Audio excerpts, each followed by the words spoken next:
Assalamualaikum warahmatullahi wabarakatuh. Perkenalkan, nama saya Fresinta Ramadhani dari kelas Balas IPA 6 nomor absen 31. Tujuan aku di sini untuk memenuhi tugas dari Bu Maria Ulfa SPDI, yaitu pelajaran akidah akhlak, dan tugasnya adalah untuk menjelaskan PPT tentang aliran ahli sunnah wal jamaah. Langsung dikepoin aja yuk, check it out. Aliran ahli sunnah wal jamaah, al-sunnah wal jamaah atau ahlus sunnah wal jamaah, atau lebih sering disingkat ahlus sunnah. Sunni adalah fikr muslim terbesar yang disebut dengan ahlus sunnah wal jamaah atau golongan yang menjalankan sunnah Muhammad dengan penekanan pada peneladanan kehidupan Muhammad. Sekitar 90% umat muslim sedunia merupakan kaum sunni. Sunni kadang-kadang disebut sebagai salafus saleh. Namun para akademis lain yang meneliti Islam seperti John Burton percaya bahwa tidak ada yang namanya Islam ortodoks. Aliran Ahlus Sunnah wal Jamaah dibagi menjadi dua, yaitu satu, aliran Asy'ariyah, dua, aliran Maturidiyah. 1.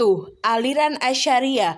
Aliran ini muncul sebagai reaksi terhadap paham Mu'tazilah yang dianggap menyeleweng dan menyesatkan umat Islam. Dinamakan aliran, yaitu Abu Hasan al-Asy'ari, keturunan Abu Musa al-Asy'ari. Al-Asy'ari lahir pada tanggal 324 Hijriah atau 935 Masehi. Pada waktu kecil, ia berguru pada seorang pengikut Mu'tazilah yang terkenal, yaitu Al-Zubayy.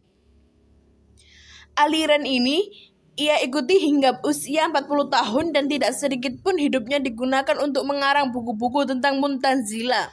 Tokoh-tokoh aliran Asy'ariyah. 1. Imam Abu Hasan al-Asy'ari 260 sampai 324 Hijriah atau 875 sampai 935 Masehi. 2. Muhammad ibnu al-Thayyib ibnu Muhammad Abu Bakar al-Bagilani, wafat pada tanggal 1013 Masehi. 3. Abdul al-Malik al-Muzayyiwani 419 sampai 478 Hijriah. 4. Abu Hamid al-Ghazali 1058 sampai 1111 Masehi. 5. Abdul bin Sa'id bin Kilab al-Khattan. B. Sekte-sekte aliran Asy'ariyah mendapat dukungan oleh para penguasa di beberapa pemerintah Islam. Asy'ariyah dijadikan mazhab resmi oleh dinasti Ghazawani di India pada abad 11-12 Masehi, yang akan menyebabkan pemahaman ini dapat menyebar dari India, Pakistan, Afghanistan hingga ke Indonesia. Dinasti Saljuk pada abad 11-12 Masehi, Khalifah Aib Arshalan beserta Perdana Menterinya Nizam al-Mulk sangat mendukung aliran Asy'ariyah. Adapun pengertian dari Asy'ariyah sendiri adalah mazhab teolog yang disandarkan kepada Imam Abul Hasan al-Asy'ari, wafat pada tanggal 324 Hijriah atau 936 Masehi. Asy'ariyah mengambil dasar keyakinan dari Kulabiyah, yaitu pemikiran dari Abu Muhammad bin Kulab dalam meyakini sifat-sifat. Penyebut Ahlul Sunnah itu sudah dipakai orang sejak jauh sebelum Imam al-Asy'ari, yaitu terhadap orang-orang yang mencari penyelesaian masalah agama yang berpegang teguh kepada nas-nas Al-Quran dalam hadis Nabi. Di samping itu ada golongan Ahlur Ra'yi, orang-orang yang sangat berpegang teguh kepada hasil pemikiran akal. Mereka itu ialah orang-orang Mu'tazilah, Qadariyah, dan pihak-pihak yang sepaham dengannya. Corak pemikiran Mu'tazilah dalam lapangan akidah menurut pendapat berlawanan dengan pemikiran nasional, yang di samping timbullah kelompok yang menentang paham Mu'tazilah nasional itu pendirian ulama-ulama salaf yang dengan memahami nas-nas muntasyabihat. Ilmu Imam Malik bin Anas 90 sampai 179 Hijriah bahwa mentawakilkannya menurut pandangannya dianggap perbuatan bidah. Pendiri tersebut selanjutnya menjadi pendirian Imam Ahmad bin Hanbal 164 sampai 241 Hijriah, Imam Sufyan at-Tasyawuri 95 sampai 175 Hijriah. C. Pengaruh ajaran aliran Asy'ariyah. Apabila kita memperhatikan tokoh-tokoh Asy'ariyah yang dalam perkembangannya diidentikan dengan Ahlus Sunnah wal Jamaah, maka dapat dikatakan bahwasanya pengaruh ajaran Ahlus Sunnah wal Jamaah tidak terlepas dari beberapa hal Satu, kepintaran tokoh sentralnya yaitu Imam Al-Asy'ari dan keahliannya dalam perdebatan dengan basis keilmuan yang dalam. Di samping itu, ia adalah seorang yang saleh dan takwa, sehingga ia mampu menarik simpati orang banyak dan memperoleh kepercayaan dari mereka. Dua, tokoh-tokoh Asy'ariyah tidak hanya ahli dalam bidang memberikan argumentasi yang meyakinkan dalam pengembangan ajaran Ahlussunnah wal Jamaah melalui perdebatan, namun juga melahirkan karya-karya ilmiah yang menjadi referensi hingga saat ini.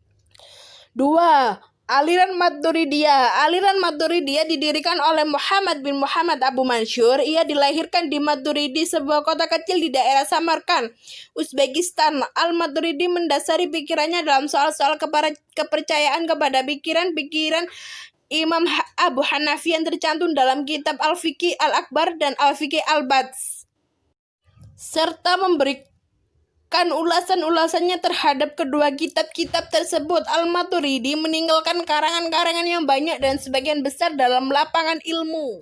A. Tokoh-tokoh aliran Maturidiyah. 1. Abu Mansur al-Maturidiyah, wafat pada tanggal 944 Masehi. 2. Abu al-Yurs Muhammad al-Badzdawi, 421 sampai 493 Hijriah. 3. Abu Ma'in An-Nasafi, 508 Hijriah. 4. Abu Hasnaj Mudin An-Nasafi, 538 Hijriah. 5. Kamal Ibnu Humam, 861 Hijriah.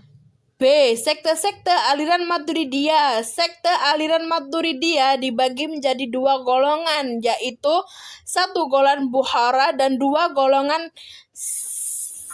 Samarkand. A. Golongan Bukhara, yaitu pengikut-pengikut Al-Badzdawi. Dia merupakan pengikut Al-Maturidi yang penting, yang penerus yang baik dalam pemikirannya. Yang dimaksud dengan golongan Bukhara adalah pengikut-pengikut Al-Badawi dalam aliran Maturidiyah. Walaupun sebagai pengikut aliran Maturidiyah, Al-Badawi selalu sepaham dengan Al-Maturidi. Ajaran teologinya banyak dianut oleh umat Islam yang bermazhab.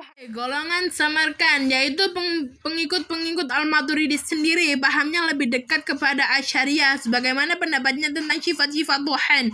Dalam hal perbuatan manusia, Al-Maturidi sepakat dengan Mu'tazilah bahwa manusia lah yang sebenarnya mewujudkan perbuatannya. Al-Maturidi dan Al-Asy'ari memiliki sifat persamaan pandangan. Menurut Al-Maturidi, Tuhan mempunyai sifat-sifat. Tuhan mengetahui bukan dengan zatnya, melainkan dengan pengetahuannya.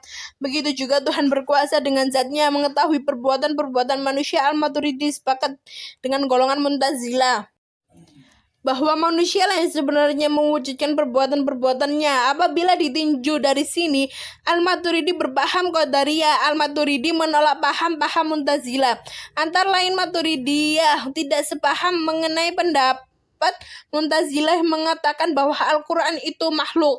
Aliran Maturidiyah juga sepaham dengan Mu'tazilah dalam soal al-wad wa al-wa'id, bahwa janji dan ancaman Tuhan kelak pasti akan terjadi. Demikian pula tentang antropomorfisme, di mana Al-Maturidi berpendapat bahwa tangan, wajah Tuhan dan sebagainya seperti penggambaran Al-Quran pasti diberi arti kiasan. Dalam hal ini, Al-Maturidi bertolak belakang dengan pendapat Asy'ariyah yang menjelaskan bahwa ayat-ayat yang menggambarkan Tuhan mempunyai bentuk jasmani tidak dapat diberi takwilan. C. Pengaruh ajaran aliran Maturidiyah terhadap perkembangan dunia Islam. Aliran Maturidiyah ini telah meninggalkan pengaruh yang sangat besar. Hal ini dapat kita pahami karena manhajnya yang memiliki ciri mengambil jalan tengah antara dalil akli dengan dalil nakli.